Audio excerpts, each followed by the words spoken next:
তুমি যে 8-10টা ছেলের সাথে জেনা করেছো, তোমার ইজ্জতের কি হবে? তোমার যে সতীত্ব তুমি নষ্ট করেছো। তুমি তো বিয়ের পর কোনো ঘরে গেলে সে হাজবেন্ডও বুঝতে পারবে তুমি আর সতী সাথী নও। তখন তোমার কি হবে?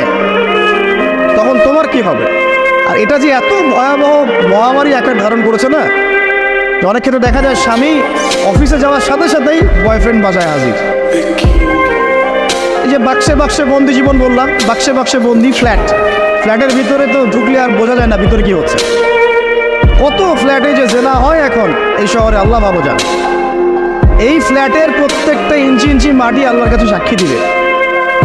যেখানে যে মাটিতে বসে অবিবাহিত যুবক যুবতী জেনা করেছে আর বিবাহিত যুবক যুবতীরা এবং এই স্বামী স্ত্রীরা জেনা করেছে, এর ইঞ্চি ইঞ্চি মাটি আল্লাহর কাছে কথা বলবে।